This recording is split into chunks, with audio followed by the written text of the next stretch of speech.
Hey, buddy, eyes up here.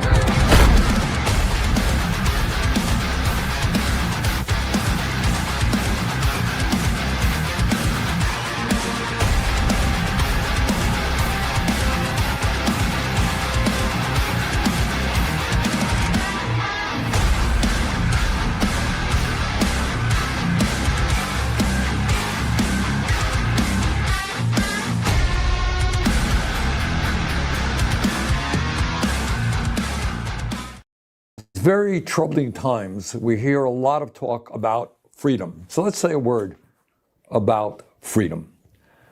We now have a president of the United States who just the other day said, and I quote, "I have read someplace that the networks were 97% against me. I would think maybe their license should be taken away," end of quote. Really? Mr. President, that's not freedom. That's authoritarianism.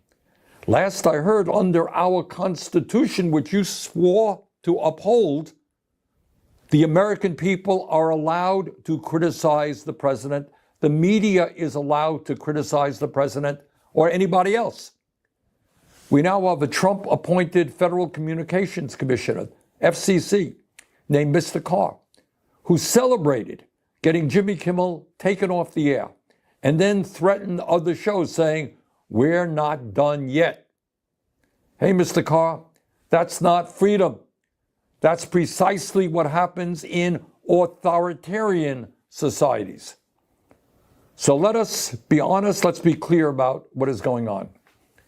Trump has sued and tried to intimidate ABC, CBS, the Associated Press, PBS, cut their funding, NPR, cut their funding, anybody who covers him critically. And just the other day, he filed a $15 billion lawsuit against the New York Times. They got Stephen Colbert off the air. They got Jimmy Kimmel off the air. And we are seeing Trump's friends now take over CBS and maybe CNN. Freedom of the press and our First Amendment is what sets us apart from tin pot dictatorships. That's what our kids learn in the 4th grade. But apparently that is not the case anymore. What's going on right now sounds more like Vladimir Putin's Russia. It sounds more like Mohammed bin Salman's Saudi Arabia. Under Trump, we are seeing a very strong movement in this country toward authoritarianism, and his attacks against the media are part of that process. So, let me make a simple request of my Republican colleagues. If you don't have the guts to stand up to Donald Trump and defend the Constitution of the United States of America, please, just stop using the word freedom. Freedom is not just saying nice things or agreeing with those in power. Freedom is not just flattering the President of the United States and telling him how great he is. Freedom is the right to express your point of view, no matter what that may be, without government interference. Maybe what you're saying is right. Maybe what you're saying is wrong. Maybe what you're saying is brilliant. Maybe what you're saying is dumb. But in the United States of America, what our Constitution is about is having the right to say it. And we must not allow anybody to take away that basic freedom, that most important freedom, away from us. Any of you incels, QAnon, 4chan, Snyder Cut motherfuckers want to get on a line now? Anybody? I think so. Forced adversity.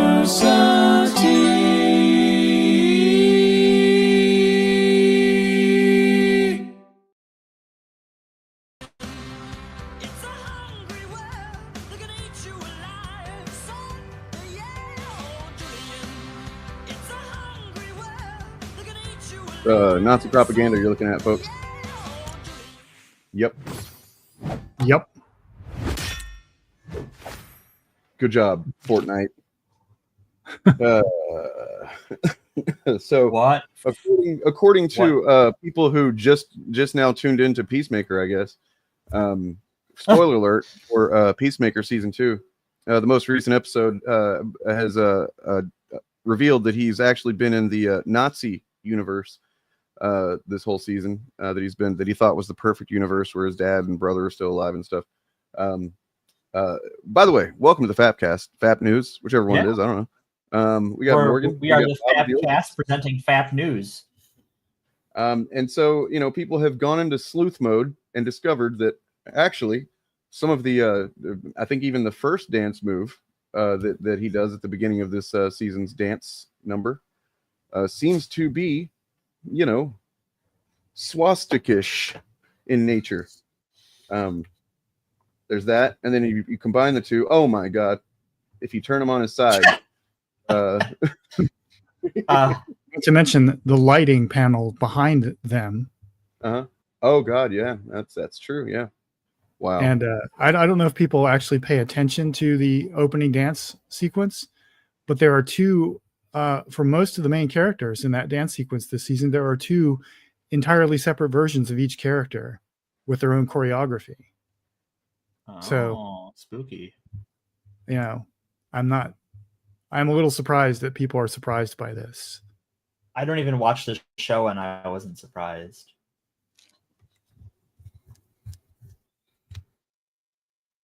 But maybe I'm just special that way. Who can say?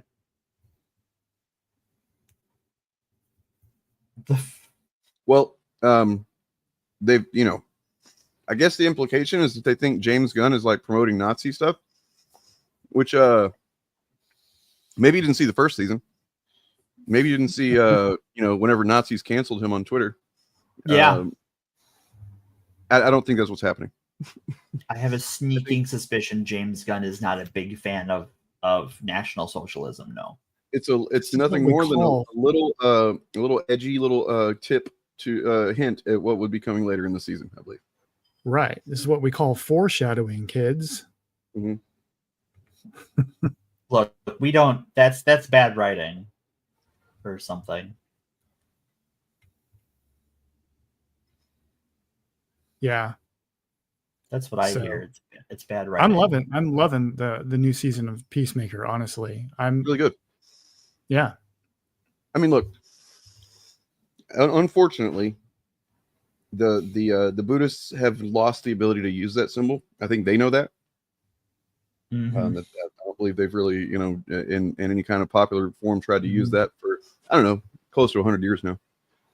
It's Hindu, actually, and I think they do still use it. It's just it's not exactly the same symbol. Yeah, the one the Nazis used is a mirror image of the Hindu symbol. So they still use it for things, but they don't advertise it. You don't see any Hindu groups flying a swastika flag or anything like that. You guys will excuse me because sometimes I have to pause the mic because there's just bombs going off all around me. Oh yeah, how? No, I was watching. It's not because I'm eating a sandwich at all. It's not because I'm eating a sandwich. Definitely not because you're eating a sandwich. I mean, I was watching footage of Portland earlier, and the craters, the rubble, the fires. It's horrifying. I hope that you and your family are safe. Okay, well, I've got some footage here. Okay. All right, this is shocking. Quite hairy. You guys ready for this? They have released the Hounds of War on Portland. And by they, I mean whoever you are afraid of, they're doing that.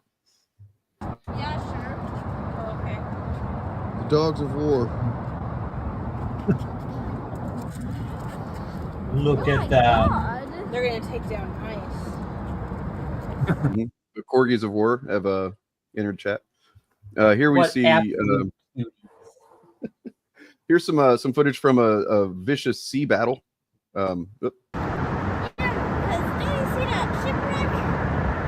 Yeah, the shipwreck over there. Yeah, and here's where the aftermath of the battle is right over there. No, that's massive. It's like at least a 3-person ship. Mm-hmm. It looks like they rebuilt the city since the massive riots of 2020. Well, you haven't Yeah, seen. burned the Yeah, I city mean, to we the had ground. to because the whole city burned down. This Portland that's what I burned heard. down. Yeah, we literally lived in like ash huts for a couple of years. Well, I am truly awed by the ingenuity and discipline of the Portland people to rebuild such a city so quickly. It's a shame that they had to defy the president and have the army come and bomb you back to the Stone Age. No, but all kidding Again. aside, you guys got to see this one. Are you sniffing out those ice agents?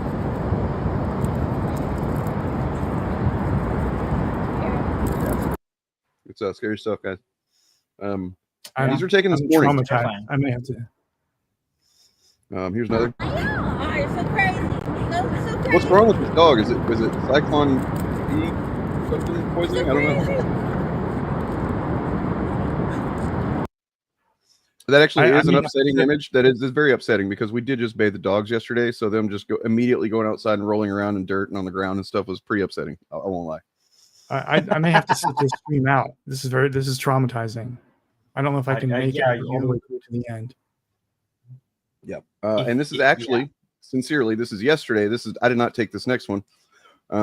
This is footage from our one singular ice facility, which is on, I believe, McAdam Street.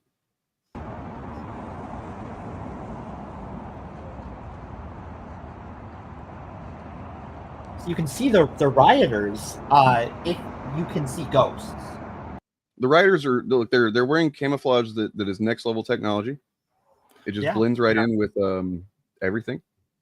Yeah, I was going to say that the Antifa in Portland is being run by Yautjas from Predator. So they're all in the trees and all on the top of the building. Mm-hmm. You just can't see them until they strike. And they're from Portland, so they'd probably give you like okay coffee or something. But with oat milk, so it kind of like has a weird like aftertaste. No, Portland is not majority minority. It's majority white. And I can tell you why. Because up until I think I don't know, it was pretty late in the game. Oregon was a whites only state. Up until like the 70s. Yeah, like way after, the Civil War, way after, Jim Crow even. It was only after basically the Civil Rights Act that finally Oregon was like, okay, we'll take that law off the books, basically. Yeah.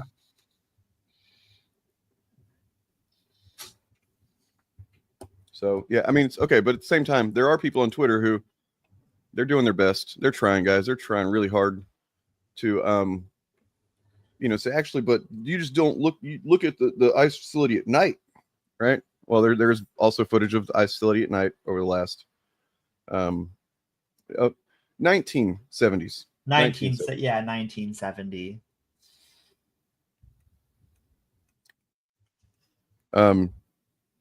But yeah, there are people who have been posting about, look at these pictures from blah blah blah, like from Portland, and God damn it, I didn't save my spot for where they are, but there are some pictures that are being posted, okay, and they seem to show some pretty, rowdy protests going on.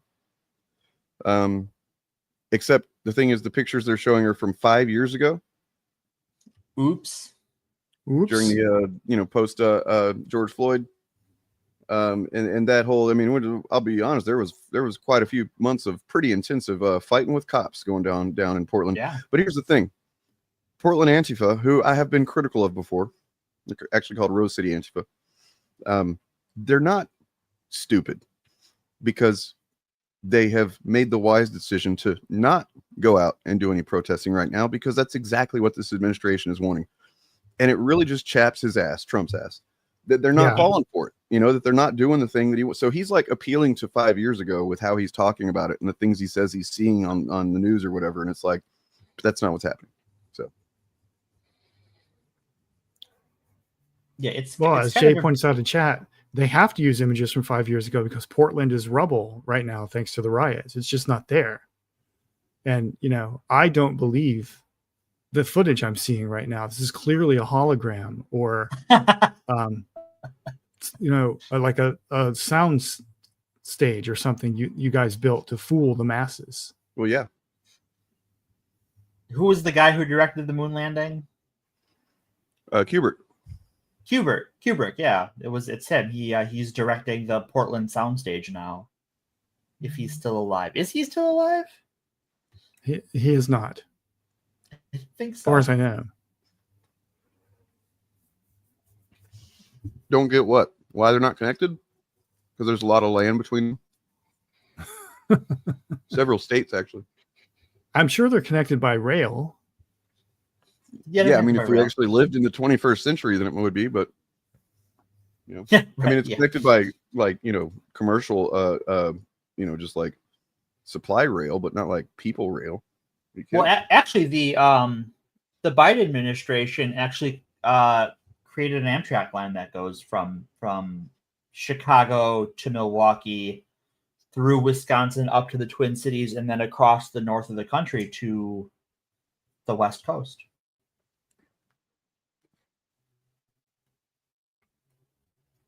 Thanks, I know because Elon. they've used it for work. Here we go. I got it now. I found it.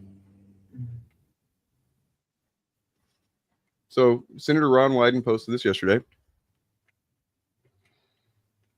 Our senators plus our governor and our mayor all saying, dude, what are you talking about? Please don't fucking bring that shit here. You're crazy. It's a very polite get off my lawn. So this is alleged to have been taken last night. So I don't know how true that is. I'm gonna bet not. Okay. That's my But bet. This is not last night.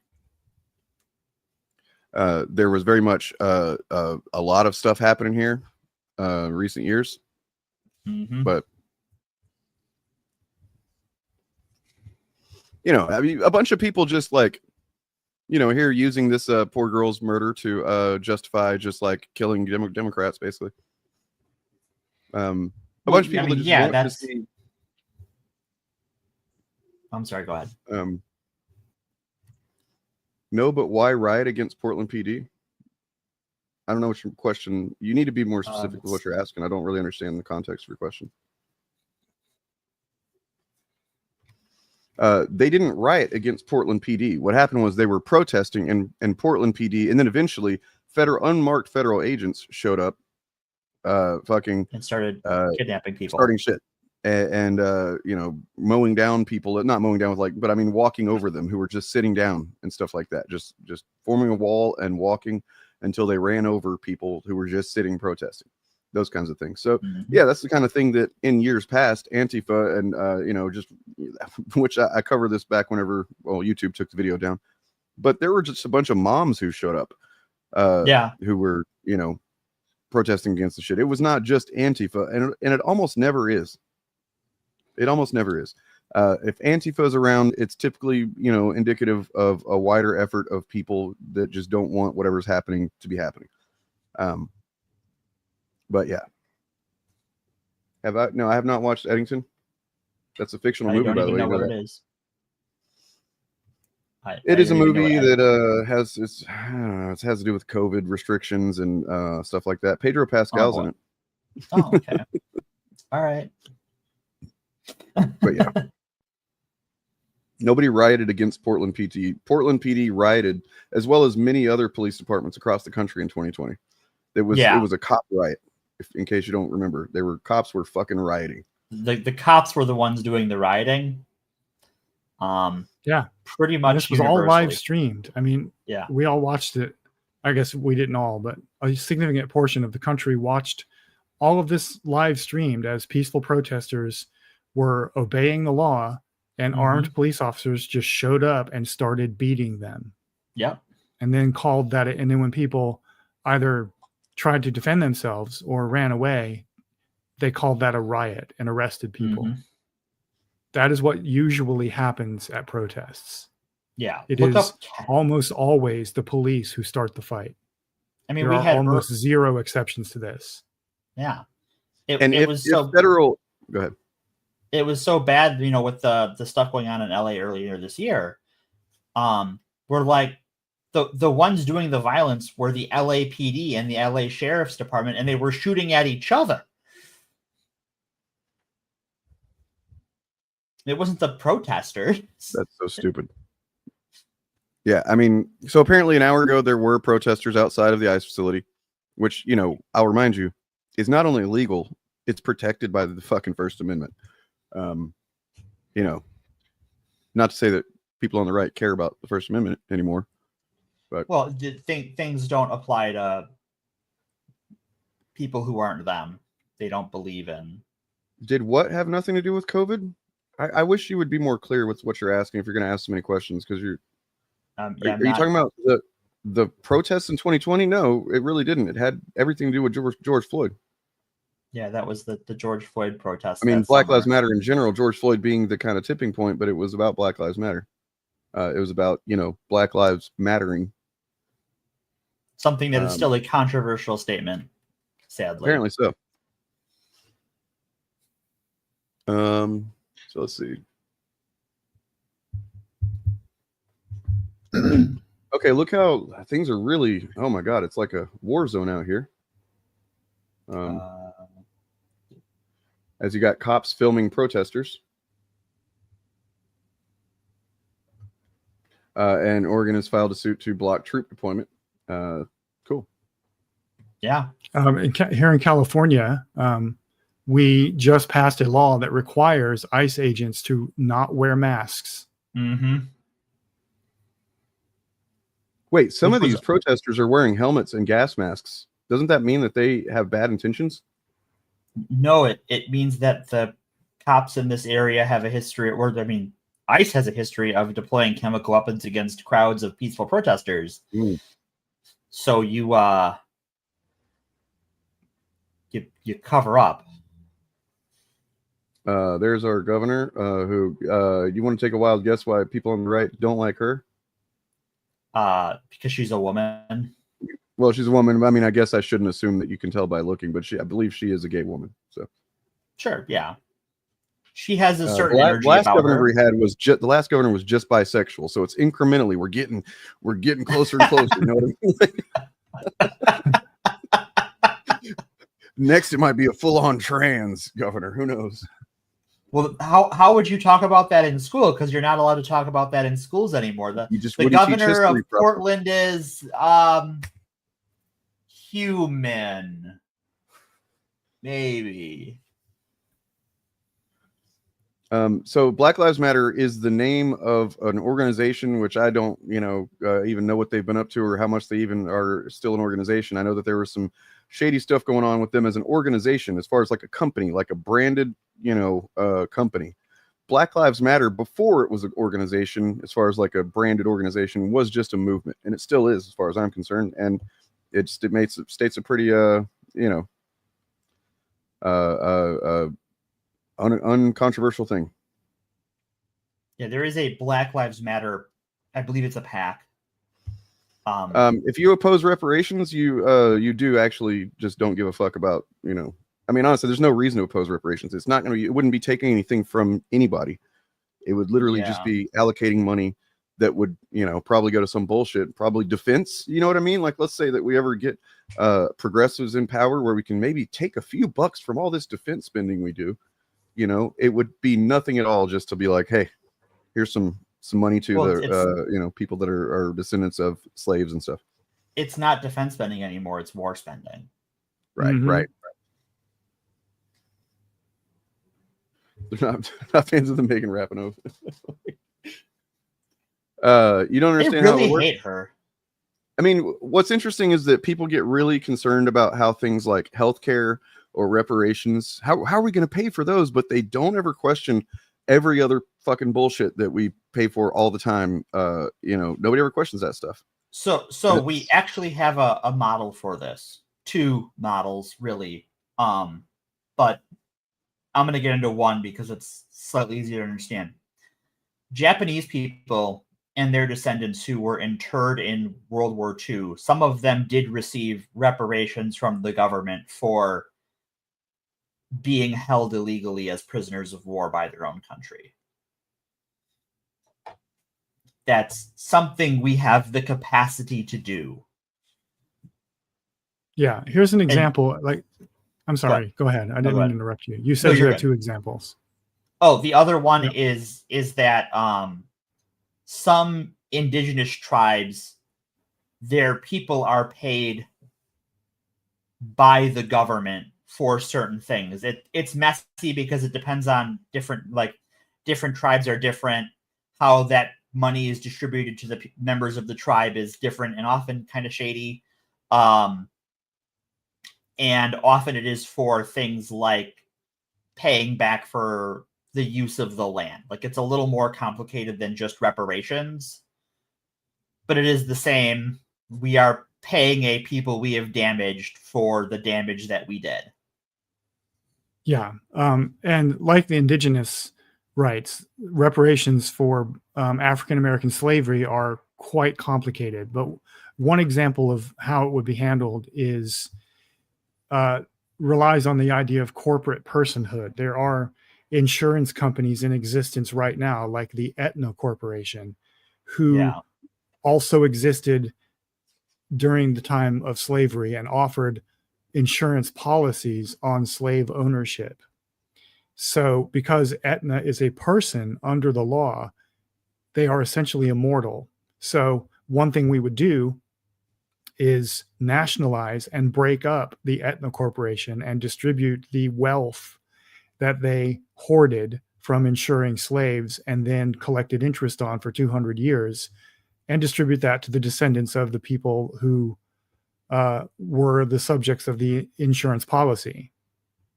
And that right there is an example of how reparations takes nothing away from the average white American tax. I'd like to address this one real quick. So now, if we're going to go ahead and assume, based on your comment, that it is desired to get drugs off the streets, right? Well, we can. That's another whole other conversation. There is the question of whether or not, I'm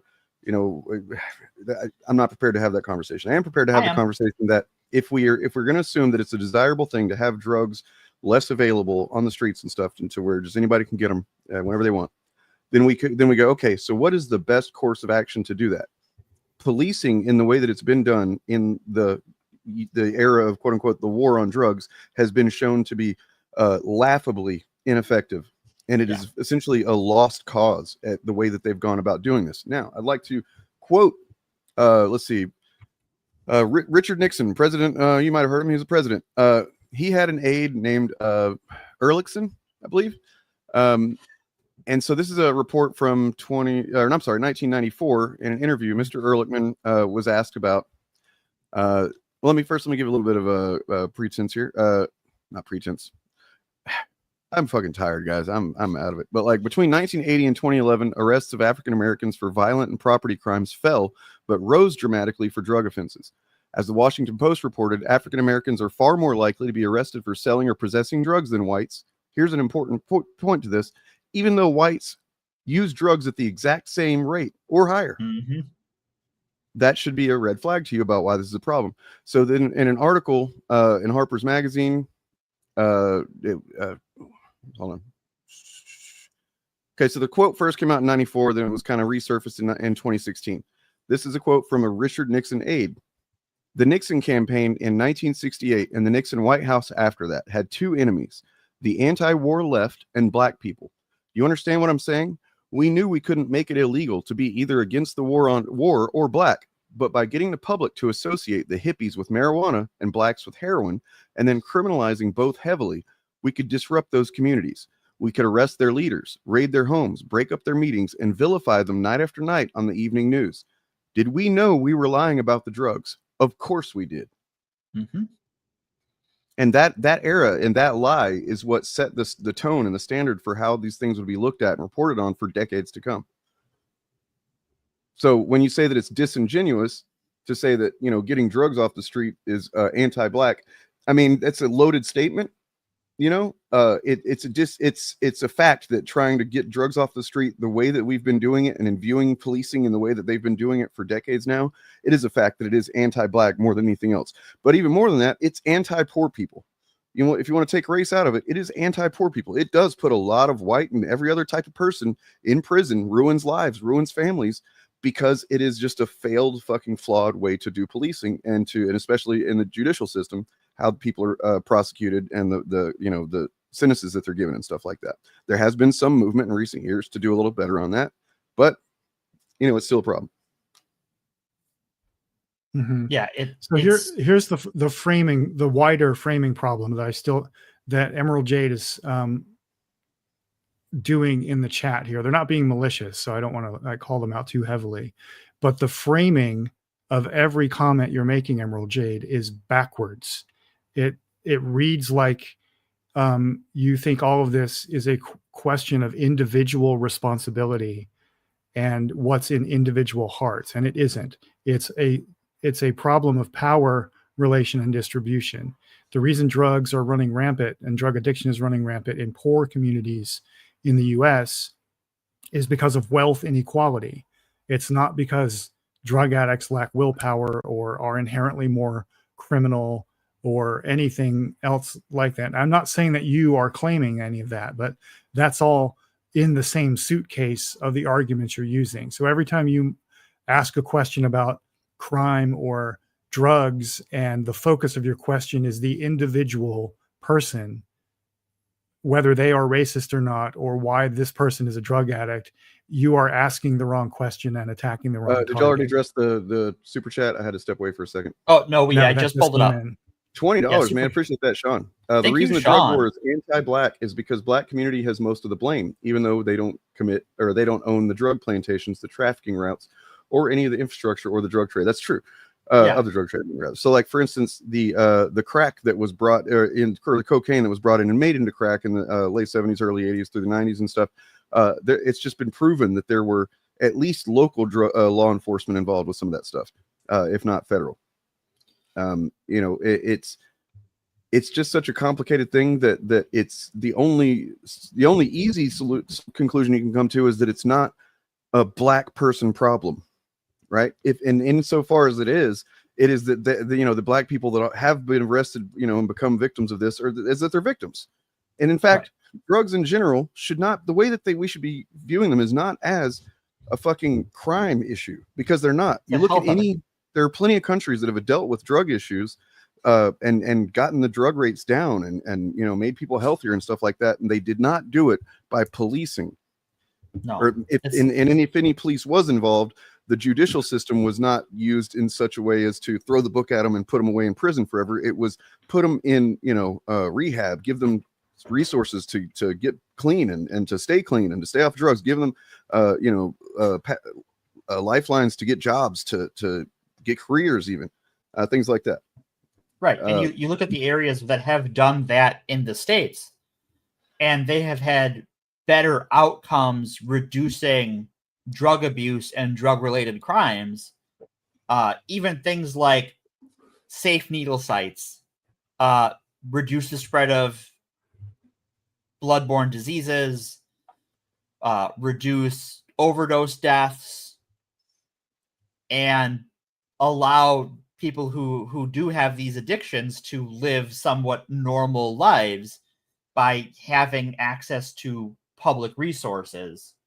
That takes money off of our that takes, you know, pressure off of the criminal justice system, which has proven ineffective. No, why? I don't know why you insist on seeing things so individualized like this. It's not an individual; it's a systemic problem. It's a fallacious logic that you're using.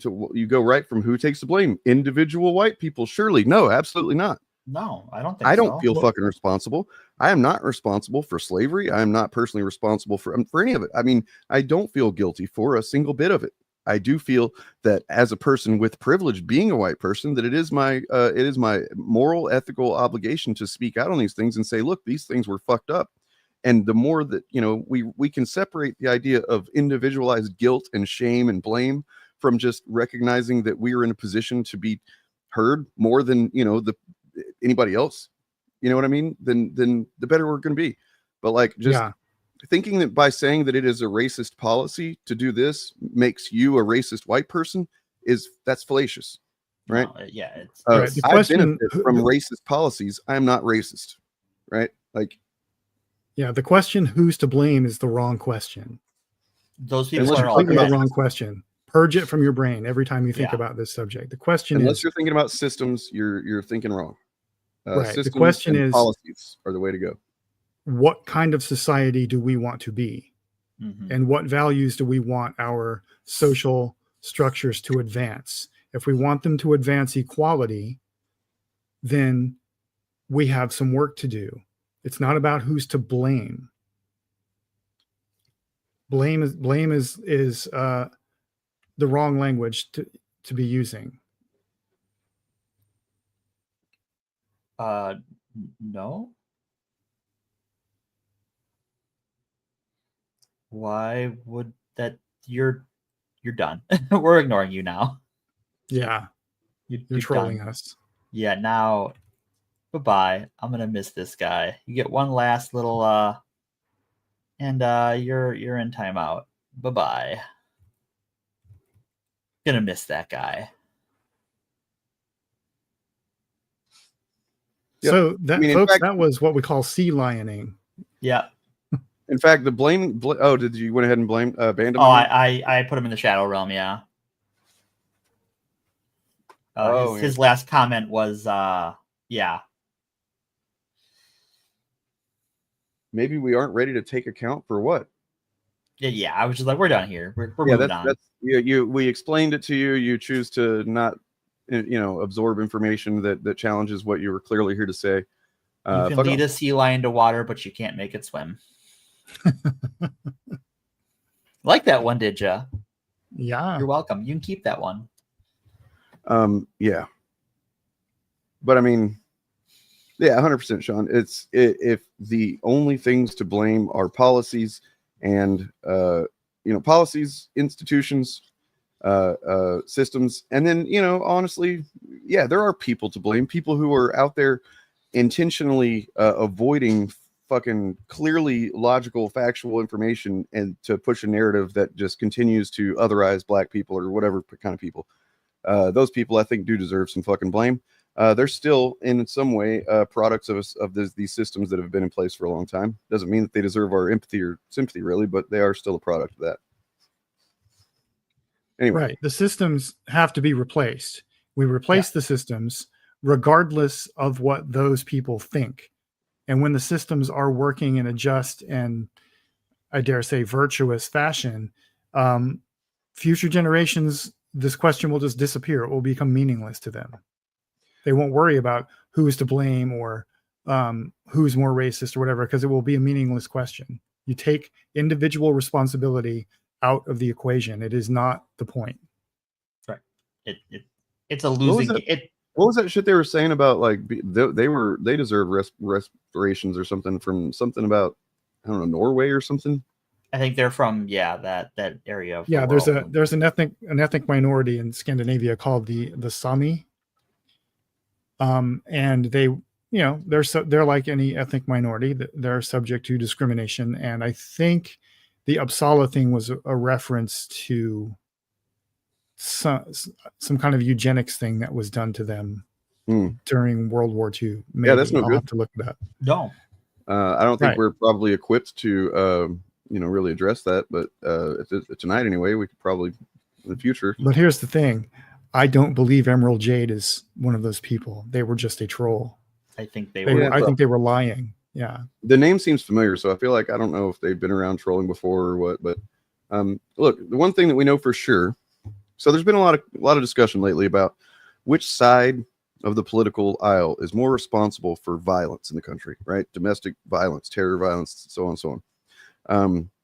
There's been a very strong effort by the administration to push the narrative that the left is just known for all this violence in the country. They do all the violence. Look at Charlie Kirk, even though that wasn't fucking leftist. All this stuff, right? In fact, not just the administration, not just the regime. People who are ostensibly liberal, like your Ezra Kleins and stuff, are also very much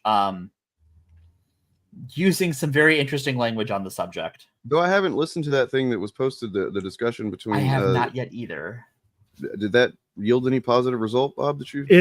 I found it cringy. I want to ask, has anyone informed Ezra Klein that he's a right winger? Yeah, I think this is something he would like to know about himself, and he really would. Like, he really been voting is the wrong way, bud. he fools people, and he probably fools himself, because he's got the NPR voice, and he's been in, associated with Fox and stuff like Clintons. that. That's typically a left wing rag, so to speak. Yeah.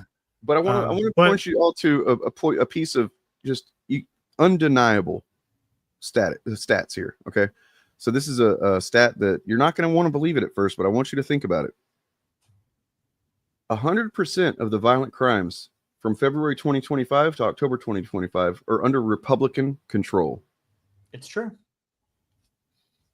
This is by our friend Edger Than Now, who just hit 10,000 subscribers. Holy shit! Woo!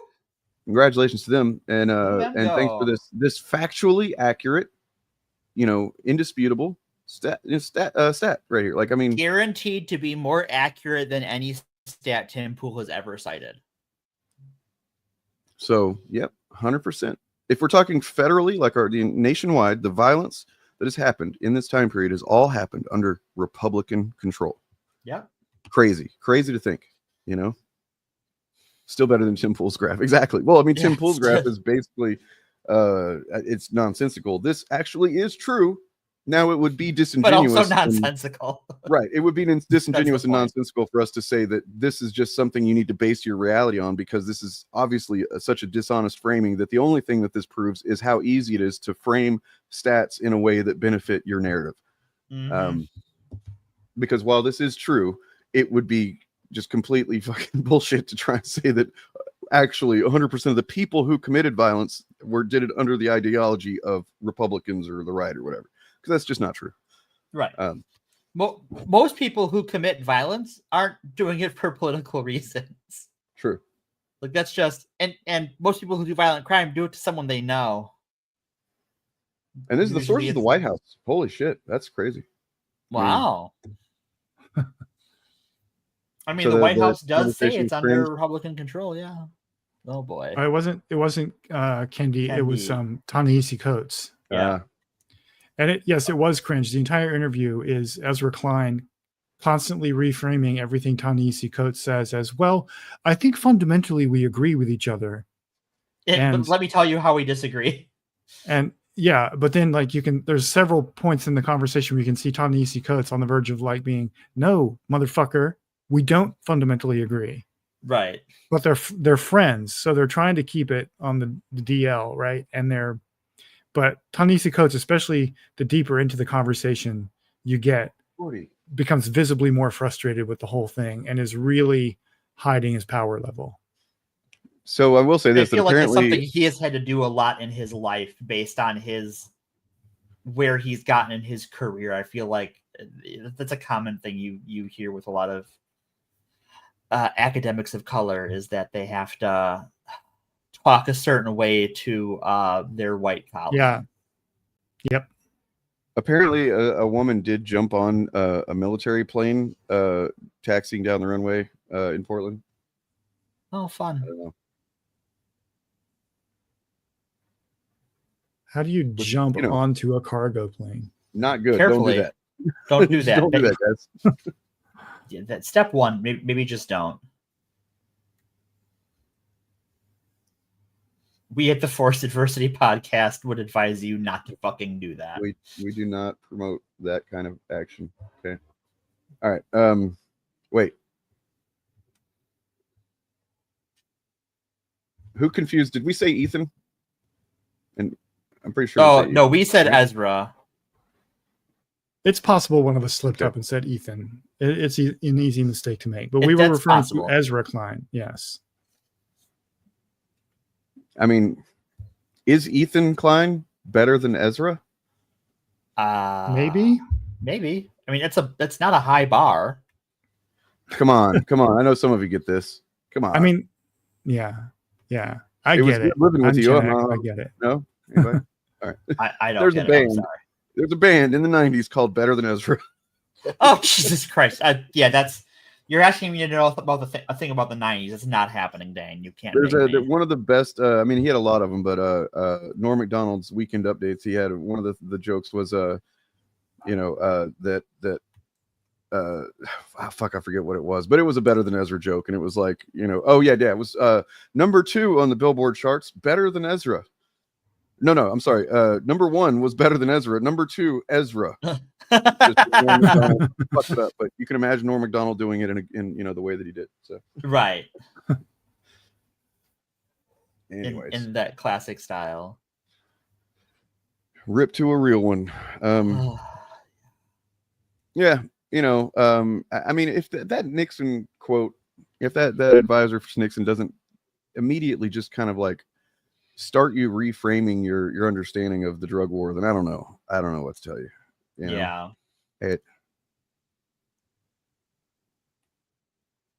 Let's just like. Yes, in case we made it unclear, we do only endorse that. at the very least, board through the door. Don't try to Yeah. jump on the plane. Like We will make an exception for Tom Cruise. I think he has shown a proficiency in jumping onto a plane. When he's on the outside of it and stuff but he does it under support of wires and special effects and stuff. So. Well, and magic Scientology powers, of course. And yeah, of course. We can't leave that off the. So let's look at this stupid. Do we want to look at this stupid thing? Which stupid one thing? that You gotta. Levi showed. Yeah, let's look at the Zachary Levi thing. Hey, So 'cause I have Levi, as well as I'm sure countless other chuds, any moment now are going to be sharing what we're about to see here. Yeah, expect to see this one in the Chudoverse. Before we go into this, before I have a tangent I want to start with. Can you pull it back up? Okay, yeah. All right, can we zoom in on Zach's profile pic? We cannot. No. Damn. Okay, well it's him in Shazam in the Shazam costume, and Warner Right. Brothers. I'm just saying.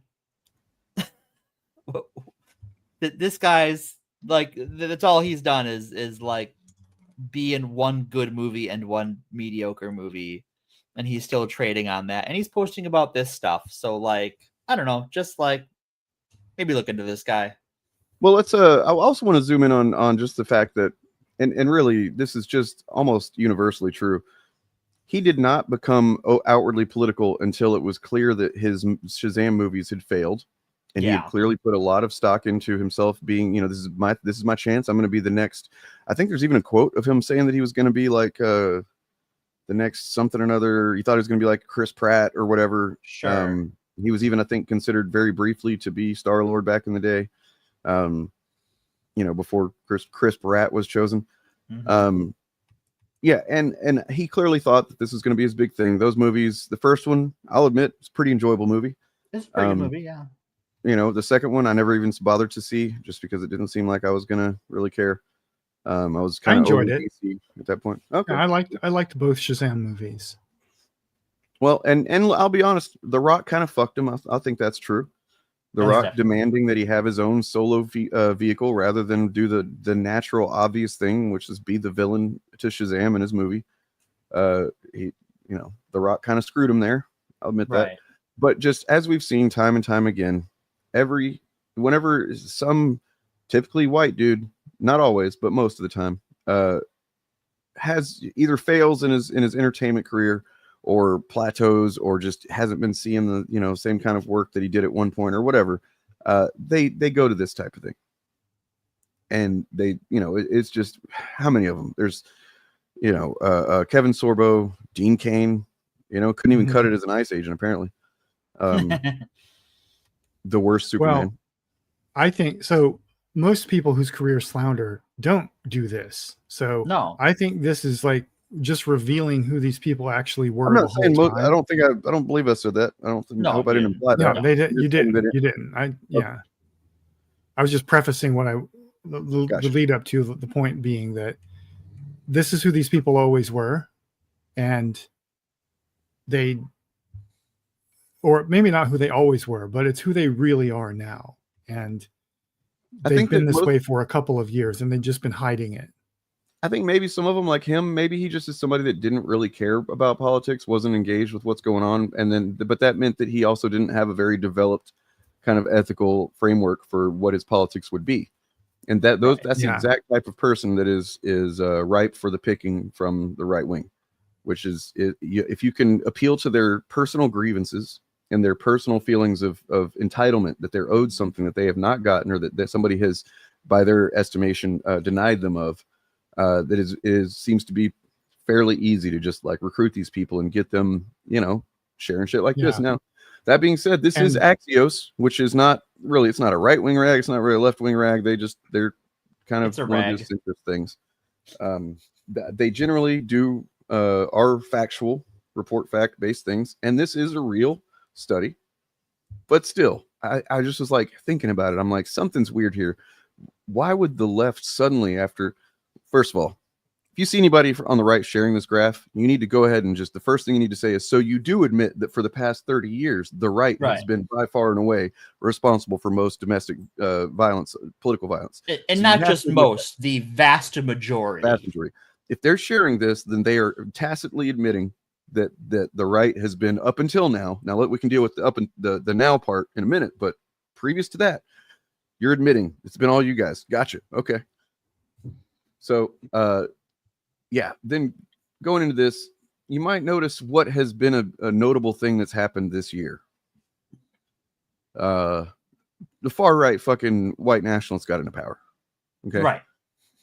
Just last week or 2 weeks ago or so, they yeeted the goddamn FBI stats showing that, the previous several decades have been dominated by right-wing political violence.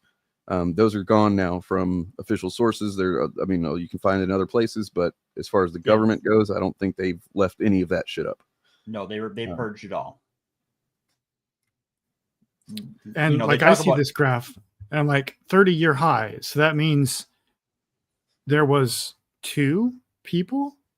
What? How many cases is this? Because left-wing terrorism is basically not a thing in the United States. Well, once you get into the unless you're either changing the definition of terrorism or monkeying with the cohorts in some way, like say recruiting all of the people who used to be doing right-wing terrorism into your new law enforcement agency. Right. That's and which that's would artificially inflate the numbers of left-wing terrorism by default. Because now all the right-wing terrorists are just cops still doing terrorism. Now, what they're going to try and convince you of when they share this, by the way, is that it has surpassed right-wing violence, which that is not what this says. Nope. Okay. That was a mistake I made when I first looked at it. I was like, no way, it's more than...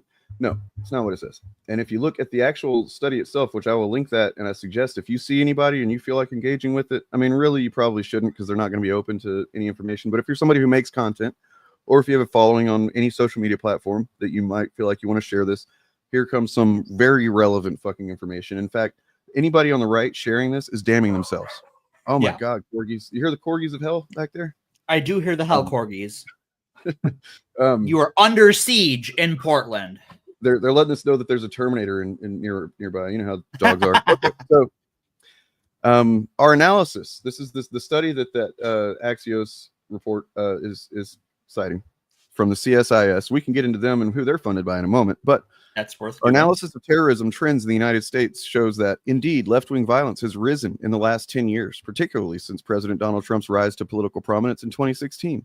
Although it has risen from very low levels and remains much lower than historical levels of violence carried out by right-wing and jihadist attackers. Let me repeat that. Although it has risen from very low levels and remains much lower than historical levels of violence carried out by right-wing and jihadist attackers. And the division between right-wing and jihadist is a little bit arbitrary, because jihadists are basically the religious right of Islam. Yeah. The extreme religious right. They are too. Right wing. The reason I think it does make sense to separate them is because the right is often, at least in their minds, doing it in response to what they see as jihadist or fucking Sharia law or whatever the fuck. Whatever their panic du jour is. That's a whole other can of worms. So then we go down here a little bit. And so left-wing attacks are remarkably less lethal overall than jihadist or right-wing attacks. However, even incidents that do not result in mass casualties can still have significant impact. Fortunately, many left-wingers, and this is kind of an own on us, guys, many left-wing attackers, though not all, have demonstrated limited skill in carrying out violence. We suck, guys. We suck. And the movement is disorganized. No shit. With little formal coordination. So anybody sharing this fucking study needs to really zero in on this. You know what I mean? Like, this does not tell the story that Zachary Levi seems to think it does, although all he has to do is share the title and people are going to read what they want to read into it. So yeah, the rise in left-wing attacks merits increased attention, but the fall in right-wing attacks is probably temporary, and it too requires a government response. The reason government the response will right-wing be attacks are endorsement. falling is because they're guys in power. They don't feel like they have to do any terrorism to get their way right now. Yeah, Simple as that. pretty straightforward. Yep. So, you know, there's that. So Zachary Levi retweeted that. Did you see who the original tweet was from, though? I did not. It was Senator John Fetterman. Mm-hmm. Oh, Real that's champion of the left there. Yeah, and he said language like Nazi and fascist is going to foment worse outcomes from the left. Yeah, right. That's like, are you saying that just by being called some names, you're gonna blow people up and like do mass shootings and stuff? Is that really the defense you're going with of your? Seems like it. You said mean names, so I have to get an AR-15 and blow up and shoot at a bunch of children and stuff. You know? But unironically. Thanks, Fetterman. We had 3 mass shootings in the last 24 hours.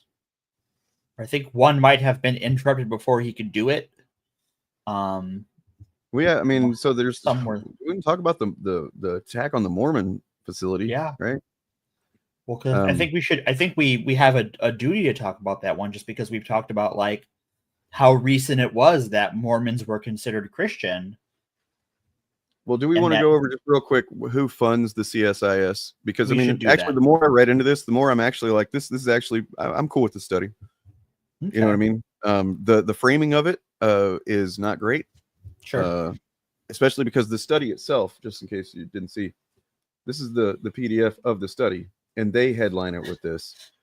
And I think that's kind of irresponsible. You know what I mean? A smidge, yeah. There's enough space for them to say, while the right still has more, you know what I mean, or whatever the fuck. Like they could put that on there. Wouldn't even be hard. Anyway, so they are funded by foreign governments that almost, I think, without exception, we sell arms to, as well as arms dealers. So let's see. In September 2014, the New York Times reported that the United Arab Emirates had donated a sum greater than $1 million to the organization, CSIS. Additionally, CSIS has received an undisclosed amount of funding from Japan through the government-funded Japan External Trade Organization, as well as from Norway. After being contacted by the Times, CSIS released a list of foreign state donors, listing 13 governments, including those of Germany and China. The Center for Strategic and International Studies lists major funding from defense contractors such as Northrop Grumman, Lockheed Martin, Boeing, General Dynamics, Raytheon, and General Atomics. And they all have a bit of a profit incentive to, keep in mind. So yeah, and then they've also platformed several iffy figures on iffy subjects over the years. They have a YouTube channel, and they I guess platform people I don't know, but. So they undertake numerous programs and projects with unique missions and interests. So, for example, they offered a platform to John Bolton, who delivered his first speech since leaving office at CSIS, which is where he used to work, used the opportunity to be highly critical of U.S. policy towards North Korea. Hillary Clinton has also been someone that they've platformed, talking about, the need for increased security in the wake of the 2012 Benghazi attack. So the notable thing about all those, whether you agree with those statements or those speeches and the point of those speeches or not, is that all of them if followed through on the advice of these figures, would be beneficial to the companies that fund this CSIS. Yeah. So, yep, So it's an advertisement to say, give us more money. pretty much. Yeah. I do like more money. Big fan Yeah, of but the more money. you're not creating weapons that like target children and stuff in Gaza and whatnot. I think according to some of the people online, I am, but Oh, okay. By the way, I don't know if we just need to set next week aside. We're never going to the Crusades, Bob. I'm sorry. But Crusades. That's kind of happened about Gaza recently. yeah, we should. I mean, that might be a good like 50-50 episode to do the Crusades and talk about the Gaza update, because those two things are related. True. So maybe unless something else is probably going to happen. But unless something else happens for next week, maybe that'll be the show. Just be sure you watch the documentary Robin Hood, Prince of Thieves before we talk about the Crusades. See, I actually prefer Robin Hood Men in Tights, because that one actually has a Robin Hood who has a British accent. But do they have a painted man? Oh, they do. It's Dave Chappelle. Yikes. It's Dave Chappelle. Yikes. Well, either way, I must make the declaration. I declare this FAP worthy. All right then. All right, it's FAP worthy. But so is this incident in. I have not looked anything into it. Does anybody have a good source for that? The Mormon situation? No, I just heard about it through the grapevine. Okay. You could. I mean, right now it's a lot of like the updating news feeds on like NBC and stuff and other major news outlets. So that's probably the most. This is the kind of thing where I typically don't start paying attention to it until about 48 hours have passed, because so much changes so quickly. Good call. I will say this: I think that Trump is I think we might be a little bit jumping the gun to say that no pun intended there, to say that this is like where the traditional Christians turn on the Mormons, because Trump says this appears to be a targeted attack on Christians. That's what Trump says. So, well, that's.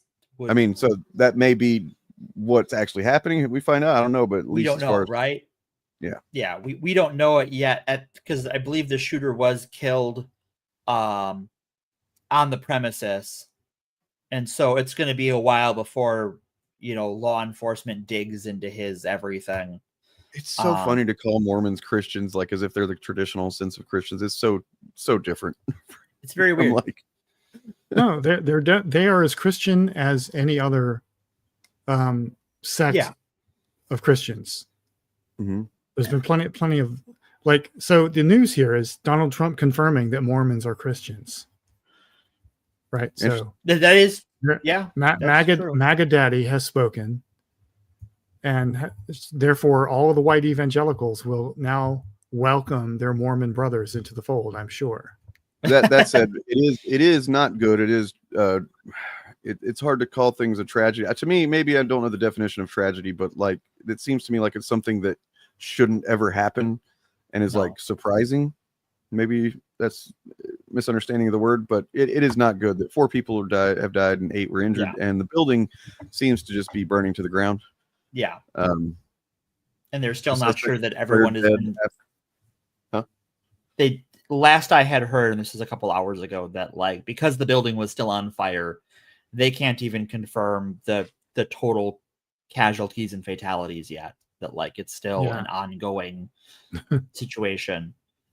These people did not laughing at you. God are killed. I'm willing to say, building probably didn't even need to be burned down. Go so far as hot take. Maybe they should have left the building and not shot people. I know. It'll be interesting to watch. First of all, you may have heard me giggle. I'm sorry, I was giggling at the comment from Mikey J10. Not at the situation itself.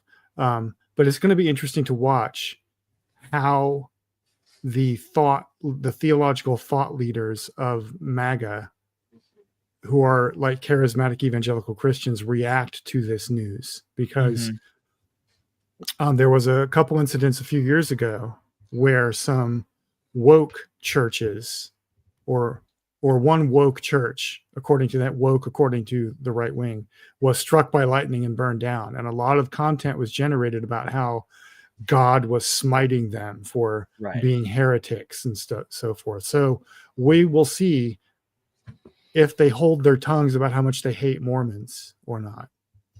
Just because MAGA Daddy says that they're Christians now. So I imagine you're going to have a mix of responses. I think on one hand, I think a lot of people who are Christian but not Mormon probably don't really know the difference enough to see them as not Christian, especially after the last decade or so.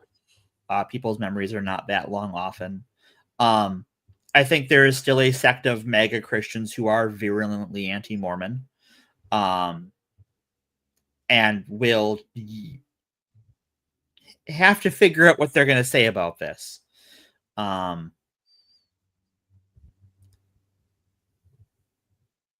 Just like there's a lot of the like anti-Catholic right-wing Christians in the evangelical movement got very quiet when that Catholic church was shot up in Minnesota.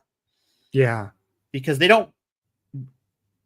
they do a lot of wishing of bad things onto the Catholic Church.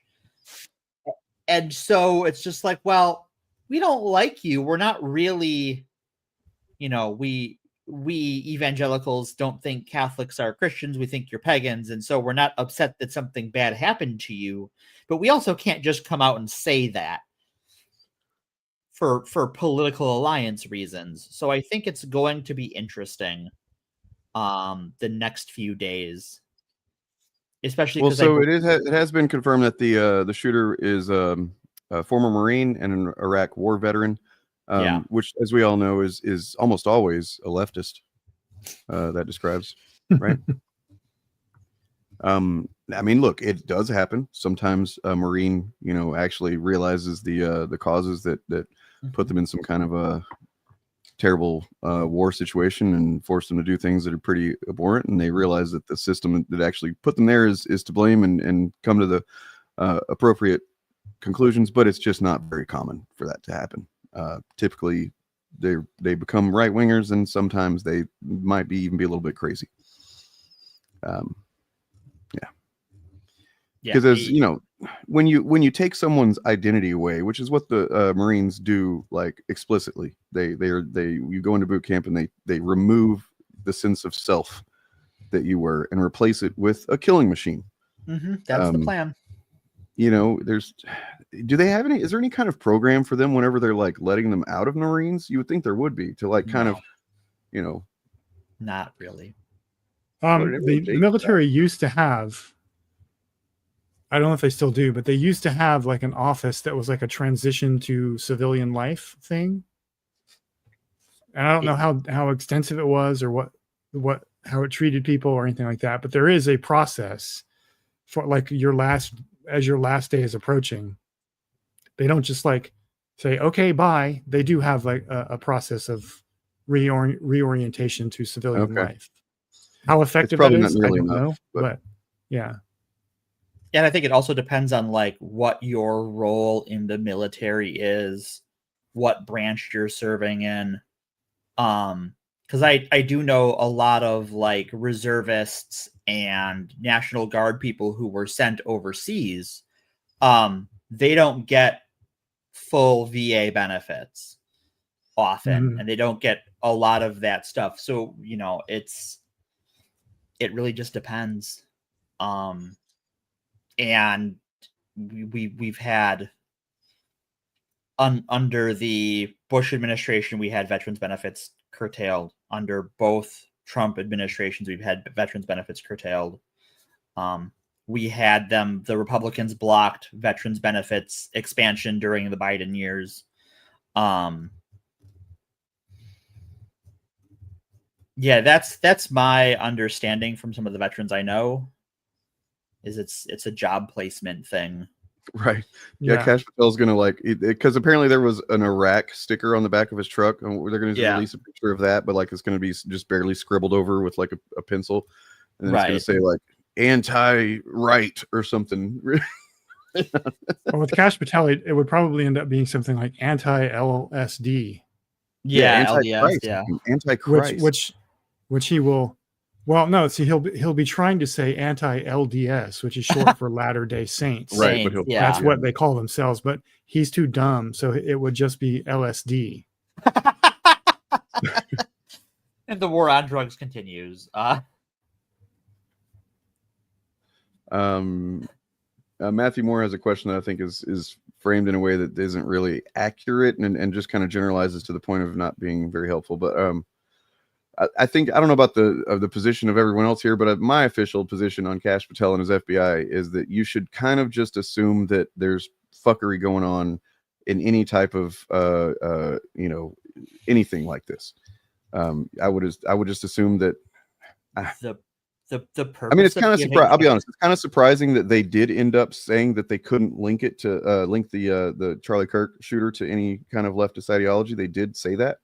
They did eventually come out and say that, yeah. But did they say that officially? Because what I read was, did they say that officially? Because what I read was unnamed sources within the bureau said that. That's the last I heard as well. But I believe also in the state indictment, there wasn't anything laid out towards a clear motive. Yeah, because often in indictments you will have some kind of motive laid out, because that will affect what crimes you're trying to charge a suspect with. If I'm getting a read of what happened with the Charlie Kirk thing in the aftermath, it's that I don't believe that they even really want to create some false official narrative that it labels it being connected to the left. That it's more like it seems to me that he intentionally put information out in the immediate aftermath, and then Trump amplified that, which is his job. That because let's be real, the people that follow them don't care about the official narrative. They're not going to care if later on the official narrative turns out to be that, oh, this guy was actually raised in a Republican household and he had all these Republican views and stuff, which I don't think is the case. But let's just say that's what happened. They wouldn't even care if that was the official FBI case. Right, because the thing that came out first is what they're going to latch onto, and they still have latched onto. And I've still seen people saying that it was some trans motivated shooting or whatever the fuck. Right. Yeah, they're like that. That's the reason they rushed that story out, is so that way, when the next time there's a shooting that makes national news, because I guess other than this one, because it's hard to call this guy trans, it's pretty hard to pin it on a trans person. But next time there's one where we have that fog of war, and once again we have all of the right-wing gremlins saying it was a trans person, they're going to go, oh, see, this is the X numbereth of trans shooters in a row. Right. Never mind that we'll have had a couple dozen mass shootings in the meantime, and this person wasn't trans to begin with, and most of the shootings they cite as being a trans person weren't actually a trans person. It was just someone on TikTok or 4chan said it was a trans person one time, and now they just believe that because that's what they want to believe. So this is, now that I've read it again, it is a valid question, although it's just such an onion that so when you're saying Americans, if you're talking about generally how people talk about things, yeah, the general perception of the left is that they are liberals, and that is also that basically Democrat equals liberal equals left. You're right. That's how some people tend to see it, in particular on the right, but even some people, that aren't. Going back at least to the 20s, and maybe Bob or more, but as far as my knowledge goes, back to the 20s, when we sort of had the first Red Scare after World War I, anti-communist people conflated pro-labor, both Republicans and Democrats, because that was the other time, as liberals and as leftists, right? If you were pro-labor, you were both a liberal and a leftist. And as the parties consolidated into their current camps, Democrat, liberal, and leftist all became one, along with communist and socialist, one thing in the minds of the conservative establishment, the conservative base, and also just sort of news punditry. It just sort of become a truism that isn't remotely true. Just ask a leftist what they think of liberals and vice versa, and they'll tell you. And also, most people who live in meat space, unlike us weirdos, who identify as liberals, do not like the policies they genuinely believe in are pretty much the same as leftists. Just they're less engaged. Yeah, liberals. The Democratic Party is the leftmost viable option in American electoral politics. And I wish we had better options, but we don't right now because of the system we have. And most Americans think liberal and left wing are the same thing because they've grown up with a media saturated by right wingers who all think Democrats actually are communists. Right. And demons. And the effect that this has had is that the news, even is insofar as it is centrist, is the Overton window has been slowly shifted, and until last 10 years or so, now it's been much more quickly shifted to the right. If you watched Live AF Friday, which it's okay if you didn't, that's still up. You can watch that. Go watch the stream from Friday. I made the case that what we're dealing with now are really not Republicans anymore. They're libertarians. They're funded by libertarians. They are serving the interests of libertarians. And in many cases, they seem to be accelerationists and libertarians in that they're trying to push society, culture, politics, everything off a cliff, basically, to the point where the chaos that ensues after, all these things, these institutions and cultures, cultural norms kind of break, is that there will be certain people that are in a position to be on top whenever all that happens. And they're not wrong. The people that have the most money, the people that have the most influence and power are the people that would be in a position to benefit the most and to survive whatever chaos ensues after that. Well, it's these tech bro. I mean, they consider themselves utopians, but they're feudalists. Right. They advocate for a form of not even libertarianism, but of feudalism. I mean, there's not a coincidence that what's his name, Zuckerberg, has built like an island fortress in Hawaii or whatever. That's like, and he's got, I don't know, years and decades of food stocked away and all kinds of shit that like he the world could essentially end tomorrow, and Zuckerberg, as long as that island of Hawaii is still standing, he's gonna be okay. And he can get there, and his staff doesn't just put two in the back of his head and take it. This is the problem with like being a rich guy with a bunker. So you build a bunker and you're like, okay, well, I got to protect my bunker, so I need guys with guns. And that's a guy with a gun. And when you start telling him to shoot people, well, he can start with you. And what are you going to do about it? You're the idiot who hired a bunch of guys with guns to guard your bunker on Hawaii. I mean, good work, idiot. This is a good question. Is he a Bond villain? I mean, is there a James Bond that could actually go toe to toe with him? Not really. That's the thing, is there's Bond villains, but no actual Bond. That's our problem. You know what I mean? Well, that's the thing with our, especially these like Lex Luthor style supervillains. Not to say that he's the originator of that type. I mean, original Lex Luthor was a mad scientist. But these sort of corporate villains is that we live in their world and there is no superhero to go boop them on the snoot real hard and tell them that they were wrong. Zuckerberg's top secret Hawaii compound here. Sprawling $100 million compound in Hawaii, complete with plans for huge underground bunker. This is a couple of years ago. He's probably got that just about built by now. The true scale of the project and its impact on the local community, which, I'm sure is enormous. Oh, yeah. Well, yeah, just my free wired. All your free articles. So to talk about like local impact, the first thing a lot of people are going to feel from this is power,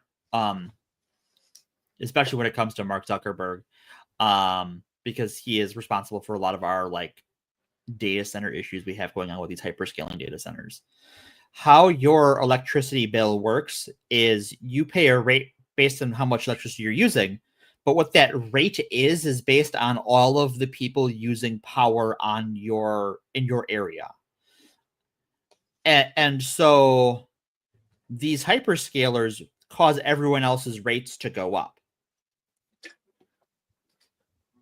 And so like just this bunker being in their area is costing the people of that area more money, because no doubt is a huge power draw on their electrical grid, especially given that Hawaii is an island nation that probably isn't connected to a larger power grid, being out in the middle of nowhere.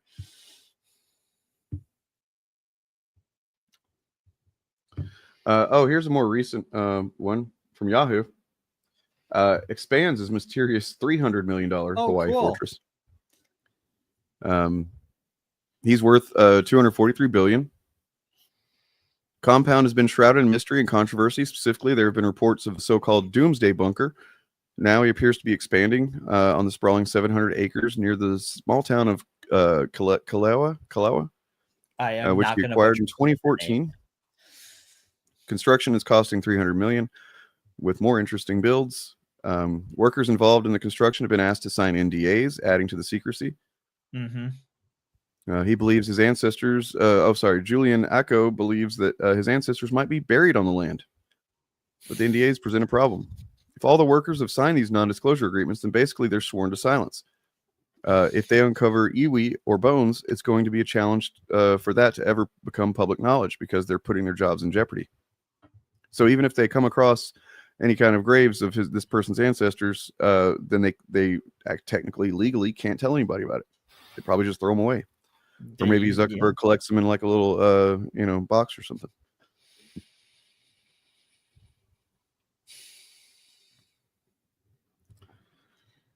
It's crazy. Just crazy. There is so many gross levels of building your bunker on Hawaii. Just like, no, dude. Like you're the bad guy. You built a bunker on the Hawaiian Islands. Like, possibly called it a doomsday bunker. That would not surprise me. Yeah, the fact that no billionaire has turned out to be like Bruce Wayne or Oliver Queen should illustrate why billionaires are a bad idea. Yeah. To be fair, in the last 5 years or so, Batman comics have gone out of their way to show that Bruce Wayne does do things that benefit Gotham, and he does attempt to address structural systemic issues, but there are deeply held or long roots of like things like the Court of Owls go back 150, 200 years or whatever. That I think literally feed on human suffering. There was another family that was introduced not long ago in the comics. There's like the original Gotham family or something that like is even further back, and they're evil, of course. So they've had their hands in pies the whole time. I think the Matt Fraction Batman, I think we've talked about that already, but like his first issue is very much in this like Batman as someone who believes in restorative justice. Yeah. Indeed. I think I had which that is cool. A couple of pages somewhere around here from that. So Batman is stealing Oliver Queen's shtick then. Okay. That's kind of. Sure. His interaction with Killer Croc is genuinely heartwarming. Maybe Oliver Queen is living his socialist roots and sharing his ways with Batman. That's true. Yeah. Oh, also, I know this is unrelated to anything, but check out this cover from the next Ultimates. Oh, that's good. Ooh. My question is, that's got to be the maker. I don't think so. I think that is our Doom. Our Reed Richards Doom. because they've been using the time, whatever it's called that they call it in there. They've been using that much more lately. So he might be inclined to go back and save his family. Anyway,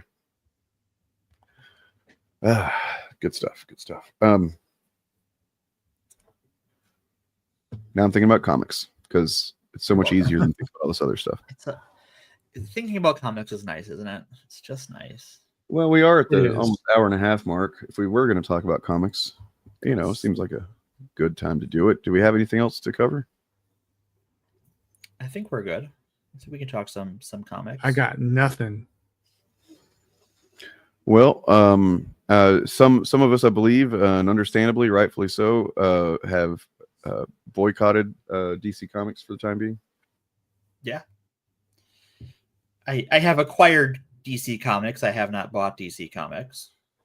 My boycott was just that I have been saving up money to join DC Universe Infinite for 1 year just to see what it was like. Oh, sure. And then they did this fuckery with what's her name, Gretchen? Yeah. I forget her name. So I was like, okay, I'll just spend that money elsewhere. Fuck DC. Yeah, that's fair. Fair. As for Batman, because I mean, I'm not like I'm definitely not going to go out of my way to spend any money on DC Comics. That's mainly because I don't have any money to spare. That helps, right? Yeah.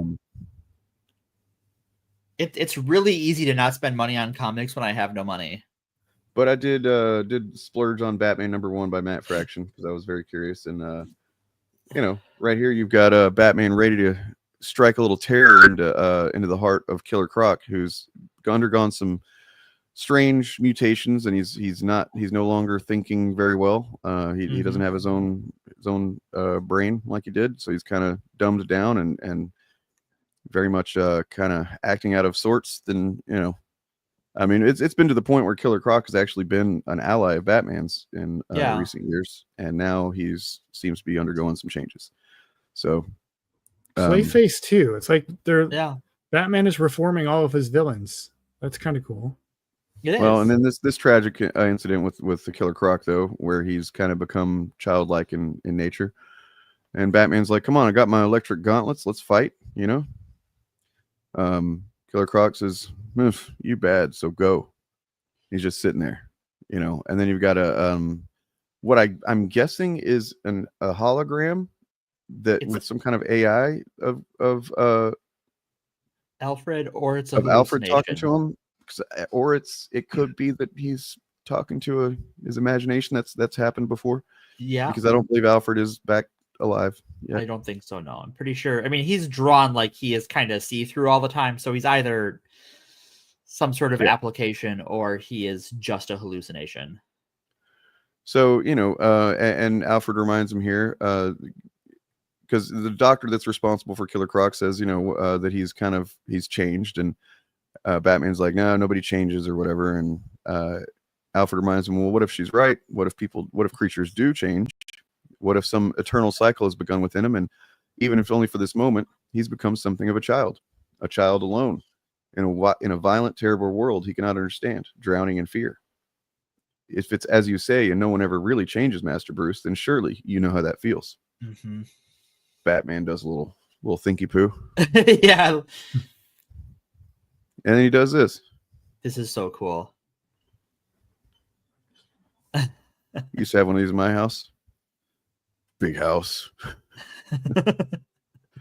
Yeah, it was. Because now I believe he's still living in the brownstone. In the brownstone, yeah. So he's living like a millionaire instead of a billionaire. Still? Yep. You had new now. If you say so. What is going on with his teeth? They are he's all mutating. enormous. Yeah, he's mutating. Okay. You head new now. That's not how he's ever talked, really. No. Me head new, but bad now. Lost. I ate the zoo. I know you did, buddy. I know. I just love that. It's just like it's like the whole before this is like, yeah, Killer Croc is like kind of gone on what you think is this reign of terror, but I don't think he's actually hurt any people. He ate the zoo. He ate a few animals. Yeah, that's not ideal, but it's not good. But it's like him head like me up there. How so? You mean a king? No. Mean bad, scary, hungry. Can't think. Head bad. Maybe am bad. Wow. And then the doctor shows up. Came to help. He's brought a little dinosaur for him. His little toy is so cute. Head bad, made home bad, am bad. You made a bad choice, Waylon. You can make a good choice. Come home. Let me help you. Home now. She helped. And then he comes back and says this to Batman, which is the moment of the issue. Yeah. Mm-hmm. Who help you? My head is okay, Waylon. I don't need help. If you say so. He gives him the T-Rex. It's so cute. It's so, and he takes it, right? And that's so cool. Like, This is like a side of Batman that to my knowledge, we've never seen in a live action movie. no. And it reminds me of that moment from the animated series where he was up against the Royal Flush Gang. Flush Gang, yep. And it ends with him. I forget which member of the gang it is, but it's the one who's a little child. Yeah, and he just is sitting on the swing set with her. Yeah, as she and dies. comforting her. Yeah. The one that she's dying from her powers or whatever. Yeah, she Yeah. has her powers are gonna fry her brain, and she's dying. And Um, Amanda Waller sends Batman in there with the hope that he would like kill her, and he just helps her pass, just sits with her while she goes. Yep. Well, we don't want to get into Bane if we're going to talk about Absolute, because holy shit. Absolute Bane is god. I don't know if you caught up with any of that, because it is. I have started to. I think I'm a little behind still, but I'm a little behind too. I'm not up on the newest issue because I'm not going to pay for any DC right now. But it does seem like did he or did he not cut off Batman's arms? I don't know. Was that like a vision kind of thing that was happening? It was unclear on that, but it did seem like Bane cut off Batman's arms. He's got Batman on Venom. Right. Yeah, and it does appear that Bane is responsible for a lot of Batman's villains being villains, right? Which explains why. Because I was like, man, he sure is friends with all of his villains. You know, and then it seems like Bane is the cause for them all to pretty much. Yeah. Everyone but Catwoman, basically. Yeah. And then this issue ends with a little call from Robin.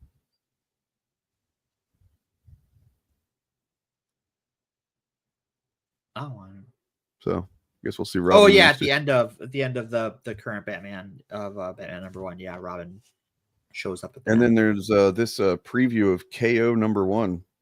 It seems pretty interesting. The crossover is out. Batman Deadpool is out. See, I looked for it on digital and I couldn't find it. I didn't know if it was only not available on digital. It is that explains only. That explains. Bob Chaos covered it on his stream the other day. Oh, he had a physical copy, but they give you a digital copy when you buy the physical copy. Oh, okay. And he was going over it. Some of it, I missed the actual Batman Deadpool story portion of the stream, but the backup stories, some of them were rather disappointing. Oh wow! You know, like they're great ideas for team ups. Yeah, they're great ideas for team ups, and like the Wonder Woman's Captain America one is 7 pages long, and that's enough to tell a story. Yeah. And they get increasingly shorter from there. So some of them are just like 2 pages, like the Daredevil and Green Arrow one is like 3 or 4 pages long. That's not enough.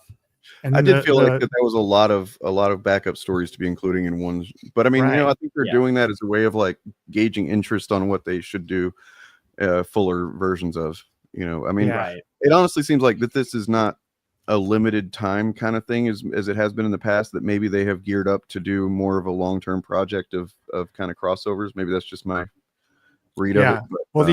But, Bob said in his stream, I was listening, so I wasn't really watching because I was working, but he said that when I tuned into the stream, he was just getting to cover the Wonder Woman Captain America story. And he mentioned that that story, at least, takes place in some universe where the Marvel and DC heroes have always existed together.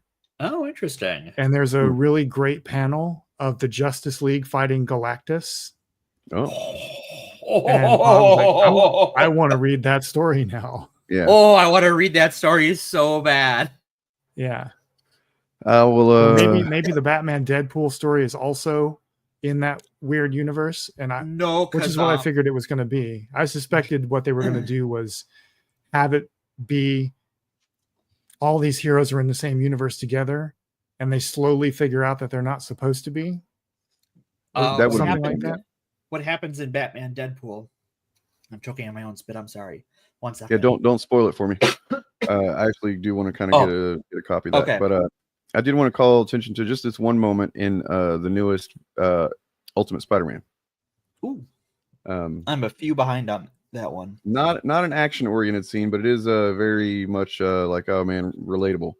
So this is Uncle Ben and J. Jonah Jameson.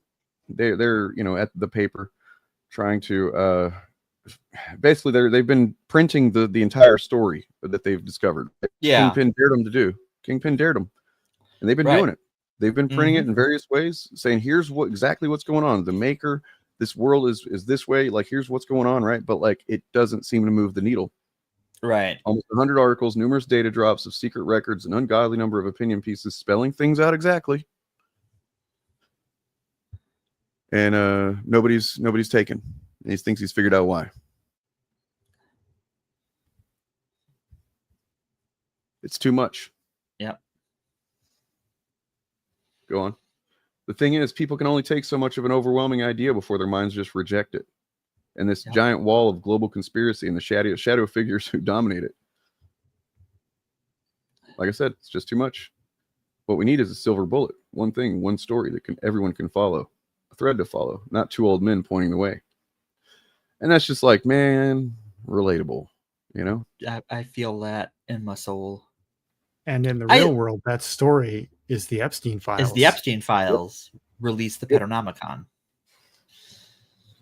Can I just say I love Uncle Ben and J. Jonah Jameson in this universe. I just love their relationship. It's awesome.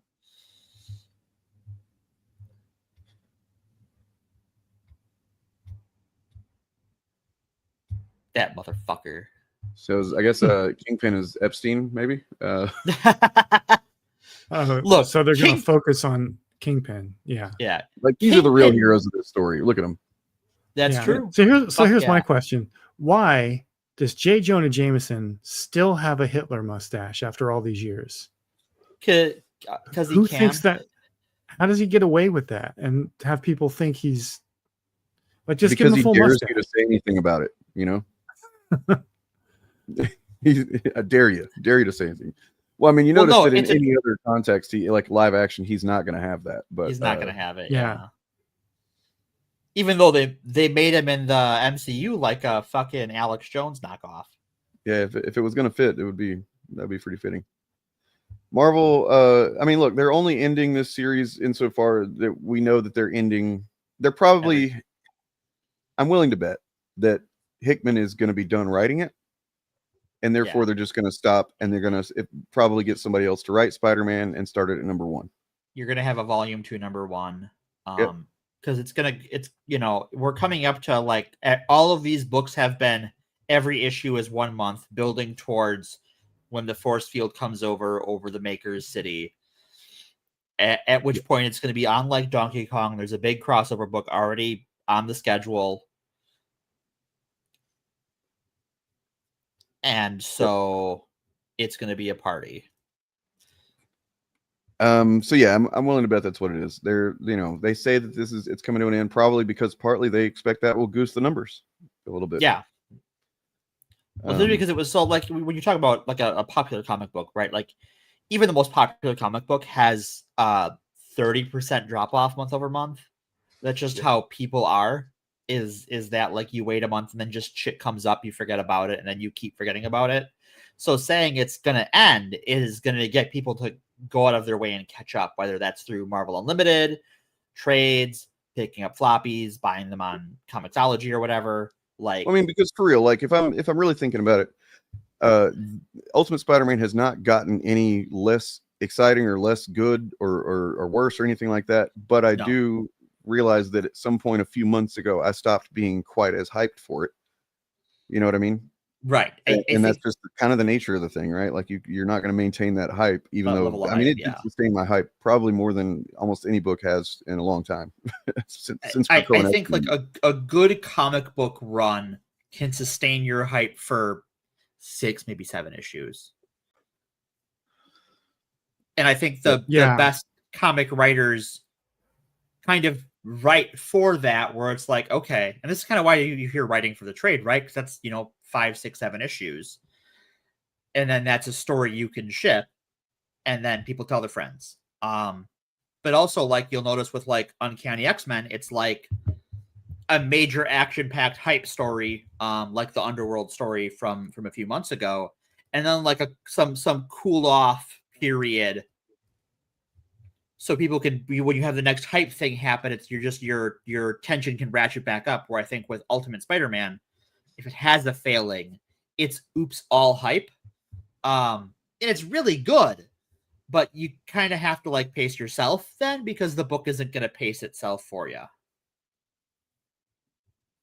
I mean, so unclear. It could be that they're going to bring this universe to an end, or they could just bring this first, kind of leg of the universe to an end and kind of reshuffle things and start, from whatever's where things are when it's all over. Or, I mean, one thing that I remember somebody saying early on in this one that would be cool is if they basically, do it for a couple of years and then just completely wipe the board and create a new Ultimate Universe with new status quo. You know what I mean? Sure. And see how that goes. Like the Ultimate Universe would constantly be, not constantly, but every couple of years, just reset the board and see what happens. But I think for this iteration of the Ultimate Universe, what I would like to see is some of our disparate groups of heroes come together, or cross over a little bit now that it's more established. And I think with the whole Maker War thing, that's going to happen. I would like to see what the Ultimate Universe looks like under the Maker directly, because we haven't really seen that since the Ultimate Invasion story at the beginning. And then give us a couple arcs of like, what does this world look like, either if the Maker wins or if he loses, depending on what direction they go with it, like to see where it develops, because I don't think that this story, the meta story of this version of the Ultimate Universe, is served by a happy ending that wraps everything up neatly. Well, I mean, to what you're saying, because I don't think you've caught up on Ultimates yet, this most recent issue does kind of show what things are like.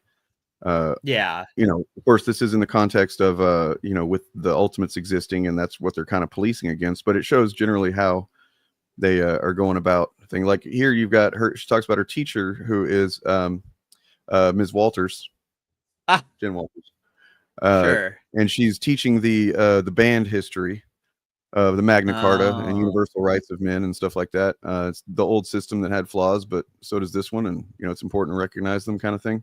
And then they took her away, of course, the faceless men that worked for, so it kind of gives you a taste of what life is like there. Yeah. Then she has a friend who turns out to have a mutation, and then suddenly her friend is taken away, or at least gone, missing, no longer around, right? And then she sees, this happened, I think, in issue number 3 or 4 or something. She sees the Ultimates show up and starts looking for them, and so this is very much from regular citizen, teenager citizen perspective, what things are like. And then she goes and meets with a group that, these are people that are against the way things are, but they're also not doing anything. They're just kind of like, we should spray paint something or something. You know what I mean? Like, but she recognizes it as being a little bit not enough. Right. And then, at one point she's pretty sure that she's pretty sure that she helped Captain America hide in her basement for a few hours. Well, that's cool. But he denied it. It's like, come on, Right. you got to be him. He's like, what? I don't know what you mean. I have no My idea who name's that Brett is. Hendrick. Huh. I fix washing machines. No, that's clearly him. But Yeah. Anyway, so that's a little bit of that what you're talking about, but Yeah, it's Peach Momoko, who's been doing Ultimate X-Men, has I believe written and drawn that whole comic this whole time. Yeah. And I did finally get the first trade because, as I said, whenever it came out, that I wasn't super interested in it, but I would wait until the trade came out so that I could try it out. And it's a different. It's very much a J-horror manga, but I do like that it has sort of this like day-to-day slice of life, like how people are reacting to news events that happen, and seeing how like as mutants become public knowledge in Japan, like what that does to people, how people treat them, and all of that fun stuff. But it is very much a Japanese comic. Oh, we did not talk about that. We did not talk about the statue. Is that still up? I mean, they had to have taken it out. No, they took it down. It's gone. But this is peak trolling right here. This is peak trolling, yeah. It's a work of art. Yep. Look how happy they look. And look, So it's happy actually flattering together. to Trump physically, Yeah. Yeah. Well, it's Trump as he looked, 20 years ago. Back whenever he drew that drawing. Yeah. Right. And don't let anybody dismiss this as silly liberal trolling. This is excuse me, this is also resistance. Yeah. Art is can be resistance, and we need everything. Everything, including He's a Balchinian. This thing has got me all that fucked droopy up. mouth, man. It's just he looks like he's melting, for God's sake. He looks like he had a stroke. He does. And I mean, if you notice that we don't see him up and about anymore. He's always kind of like at his always desk. sitting. Yeah, or like leaning on a teleprompter. Yeah, he doesn't really walk around much these days. Yeah, as far He as can be like defeated by an escalator now. Like right. He began his reign of terror with an escalator, and an escalator almost ended him, apparently. So You know what that reminds me of is Mitch Hedberg, man. One of my favorite little jokes, if you remember him. Mitch Hedberg was kind of he had a very unique brand of humor, and it's sad that he died so soon. But like he had this joke that was like, I like an escalator, man, because an escalator can never break. It can only become stairs. Yep. Don't tell that to Donald Trump. Why didn't he just like start walking up the stairs? Do you know how fucking lazy and entitled that makes you look? You know what I mean? To just like that's what Melania did. Melania was in front of him, so but he did stop and look back over his shoulder, like I don't know if it was at the cameras or if he was trying to mug for the crowd. I don't know what he was doing. But yeah. Like she just started walking. And also, like, oh, it's broken. There was another escalator going up right next to him. He could have just taken one step sideways and gone up that escalator. No, I mean, you got to threaten to bomb the UN because the escalator broke, right? Yeah. Well, now you have. Are we sure this this neck hussy picture is not violating terms of service? It might be. It might be. it might be. Yeah. Also, memes are still valid. I mean, they still use them. So, if you got memes like this, come on now, that's fucking. I mean, because it does paint previous MAGA in a positive light, but it does showcase how far they've fallen, right? Like, and also this is absolutely an ableist meme, but I would have labeled this. I would have labeled these the top one as MAGA self-image, right, and then the bottom one MAGA as reality. They are. Yeah. I know that these are like ableist as fuck. They make me laugh. I don't know why. See, the two on the ends, I'm like, yeah, those are kind of ableist. The two in the middle, like I don't find them particularly ableist because like the plugging the power cord into itself thing is an internet joke from the dawn of the internet, right? From the dial-up days. So like that is just like you have tricked yourself into thinking you have solved a problem, but you have not. And then also just you have microwaved your brain until it's fucking smoking. Right. You have just cooked your own brain. Like it's a self-inflicted wound. So I don't find the middle two ableist as much as the outer two very much are. I have a video here that I it's hard to I forget to show it because I got it from Blue Sky, and Blue Ski videos do not upload into StreamYard for some reason, whatever format they are. I have to show it via screen share instead. But let me see. Okay, yeah, here we go. I'm going to share this one on the way out the door because I am going to get going here. Unless we got anything else, Bob, you got a video coming up? What do you got going on? No, I'm cooking a couple of videos, but nothing is debuting soon. So I'm slowing down to try and do like one big one a month, like a big scripted one. So I give myself a month to work on it and drop it once a month so that the algorithm will figure out what I'm doing. Cool. So I know what it is, and I'm looking forward to it. So, ooh, me too. I don't know what it is, but I'll tell you. I'll tell you what it is. I'll tell you what it is. I'm happy to say, but it's going to be an examination of the hero's journey and how it's kind of bullshit. Is this more new mythology? Yeah. Sweetness. Yeah. So I'm going to look at like the narrative around the hero's journey and how we in our culture the last 30 years, especially online, have this idea that the hero's journey is this ancient traditional story structure that is being abandoned or something. And it's not. It's only been around for like 50 years or so. And it didn't become popular in Hollywood until the 1990s, thanks to Star Wars. It's Star Wars, right? Yeah. And so I'm going to look at that and look at some other story structures that are being used.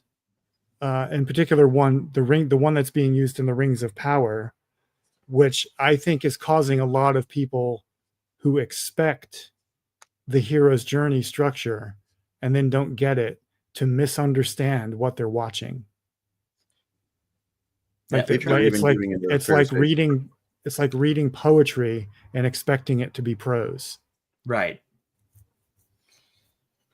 So and then I'm going to look at a story structure called Kisho Tenkitsu, which is the story structure used in a great deal of East Asian cinema, which it's not a 3-act structure. It's not a linear or circular progression like the hero's journey is. And it's what's used in many, many animes. And like the ones I'm most familiar with are the Miyazaki films use this structure. My Neighbor Totoro is a really good example. And also the movie Parasite used this story structure. And so a lot of Western audiences watched that movie and were like, I don't get it. There's no clear ending. Yeah. Correct. Right? Yeah, that's and so we have the same problem in reverse with Disney trying to sell. Hold on. There's a loud motorcycle coming by. I didn't know Disney was trying to sell that. Disney trying to sell movies like Shang-Chi built on the hero's journey story structure and going and thinking, oh, well, we have a Chinese guy in it. Surely China will like this movie. But Disney can't seem to crack the Asian market because they don't understand what Asian audiences expect in their stories. Right. Because I think they probably also stopped trying because, putting the whole time travel and other restrictions on fiction narratives that they do, it kind of really limits things to a pretty crazy degree. Yeah. But Disney is still operating under the paradigm that all myths throughout the world are based on the hero's journey. So they're just trying to sell that model to cultures that never used it, like China, Japan, Korea, You mean the show that's like multiple seasons long and I've seen none of it? Probably not. I have never I- watched One Piece or read it. Yeah. So I have tried. I have read a handful of volumes of the manga. I watched a number of episodes. And the problem is that like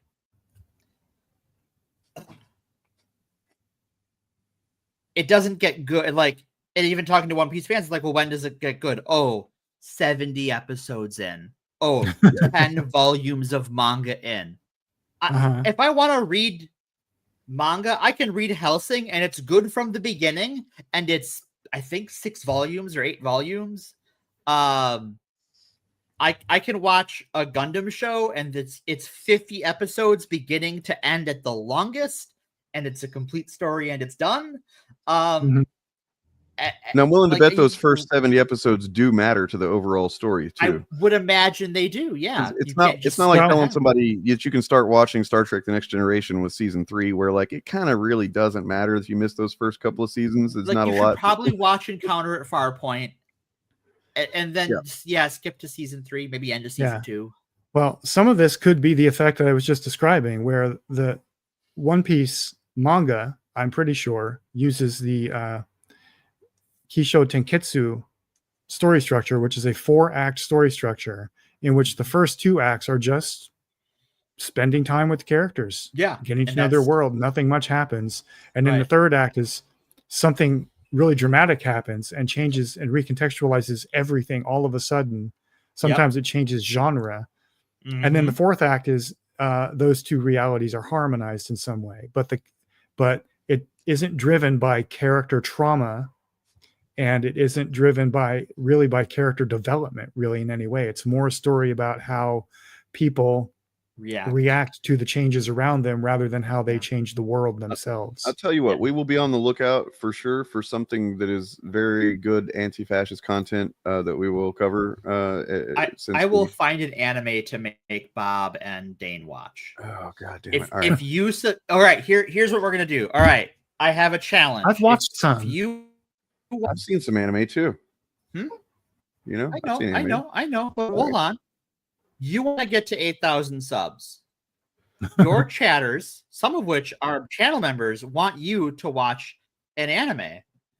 And so I think we can come to a understanding here. I am like 12 below 8,000, by the way. If I have to watch anime to get 12 subscribers, I'm not watching anime. I'm sorry. If I can't get 12 people to subscribe, then maybe I've just maxed out at 7,988 subscribers. That's just where I'm at forever, I guess. You know, Nausicaa is fucking excellent. I watched it in IMAX one time. I fucking love that movie. Nausicaa's great. And any of the Studio Ghibli films I really like. I'm also a big fan of the old Rurouni Kenshin animated series that ran in the United States. I don't know if that was the same one they ran in Japan. Yeah. But the old one from the 90s. I've seen all of Dragon Ball and all of Dragon Ball Z up through the Cell Saga. Okay, so come at me. I'm not talking about the truncated versions that they did later on. I'm talking about the full, where there's like 3 episodes of somebody just grunting. I watched that shit.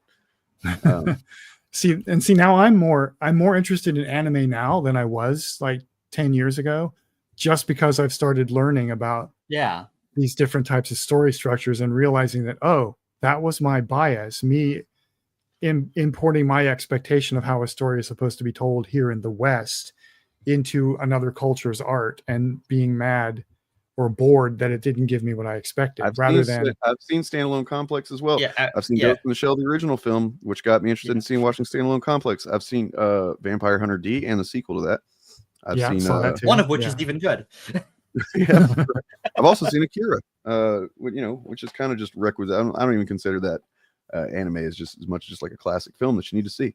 It's a good film, although it is. Well, one thing somebody told me recently is that anime isn't a genre; it's a medium. It's just a medium, And so that was a good way of reframing it for me, because being a stupid gaijin, stupid guelo, I was thinking of anime as a genre. No, it's a medium. And so this is why I should have known that.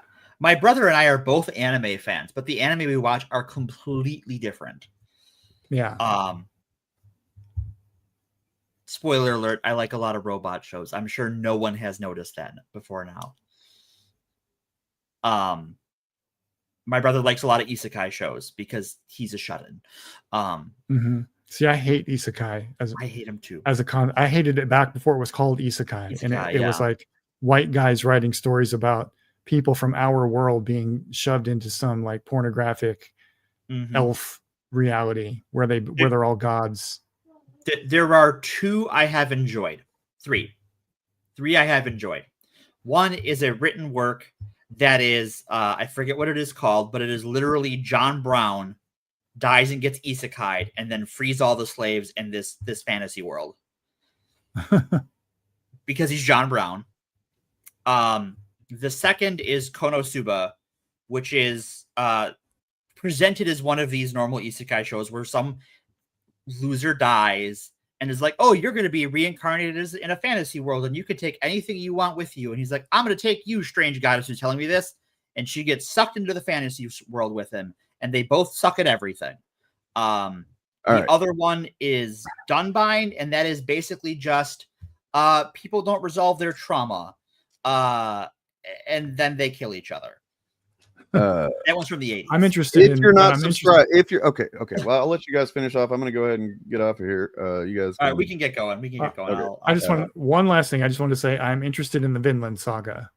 Okay, that does look good. Yeah, I haven't. If you're not subscribed, go ahead and subscribe because why not?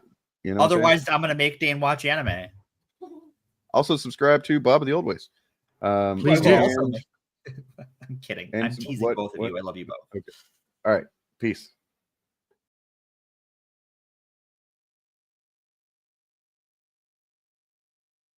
The hypocrisy is the point. And you feel like you're going crazy because you've spent years watching conservatives say shit like, leftists across the globe, they hate free speech. They always have, they always will. But ultimately, they're the ones who got Jimmy Kimmel canceled. And we can play this game forever. I could tell you about the GOP congressman who voted against gay marriage and then attended his own son's gay wedding 3 days later. We can talk about Matt Gaetz running on hating pedophiles and then allegedly attending a sex party with an underage girl. But don't you get it? Don't you see? The core of fascism is about domination, and a key way to exert power over other people is to say, those rules that apply to you, they don't apply to me. Fascists like being able to do things that they deny others. Makes them feel good, it makes them feel strong, it makes them feel powerful. And I get it, you feel crazy because you're searching for logic and coherence when like the incoherence is the point. Fascism is a temper tantrum disguised as an ideology. It's for whiny little emotional babies who feel sad and scared, and instead of growing the fuck up, they make it everybody else's problem. When you expect them to act consistently